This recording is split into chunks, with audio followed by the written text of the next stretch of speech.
আমি দায়িত্ব নিয়ে বলছি, আমি কারোর কাছ থেকে 1 টাকাও নিইনি।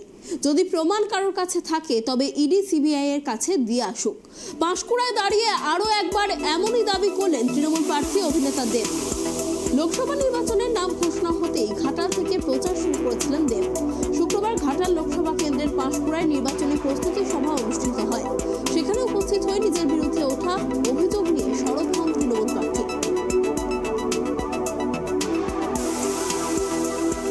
সেনাপতি আপনারা যখন ময়দানে যাবেন, হয়তো অন্যান্য দলের লোকেরা বলবে এই তো তোর প্রার্থী এটা বলেছে ওইটা বলেছে।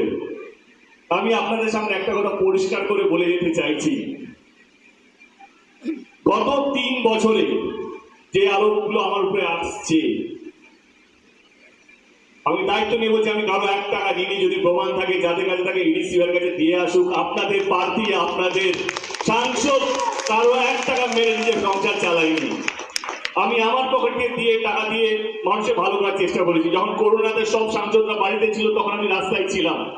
কারো বাড়িতে অক্সিজেন নেই, কারো বাড়িতে অ্যাম্বুলেন্স নেই, কিছু নেই, তখন আমি রাস্তায় ছিলাম। আমার বাড়িতেও আমার বাবা মা ছিল, তবুও সেটা ভয়। কারণ মানুষ ভোট দেয় তাদের দলের নেতাদেরকে পাশে পাওয়ার জন্য, তাদের অসময়।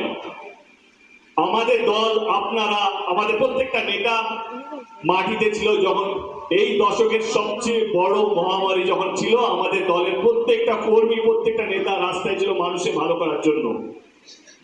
কেন্দ্র সরকার তখন লকডাউন দিয়েছিল, প্রত্যেকটা মানুষ যে জায়গা ছিল আটকে গেছিল, আমরা তাদেরকে আবার ঘর আপোষ করিয়েছি। আমি অন্তত করিয়েছি। আমরা কাশ্মীর থেকে লোক নিয়ে এসেছি, দুবাই থেকে নিয়ে এসেছি, ভিন রাজ্য, অন্য রাজ্যের লোকগুলোকে আমরা পাঠিয়েছি তাদের বাড়িতে। তো কাজের নিরীক্ষে, আমি কথা বলছি যে কাজের নিরীক্ষে আমাদের সামনে কেউ দাঁড়াতে পারবে না। আমাদের দল, আমাদের কর্মীরা, আমাদের নেতারা, এটা হচ্ছে আমাদের অহংকার। যখনই কোনো আপদ বিপদ হয়েছে আমাদের দল সবচেয়ে বেশি এগিয়ে ছিল মানুষের মনের মধ্যে।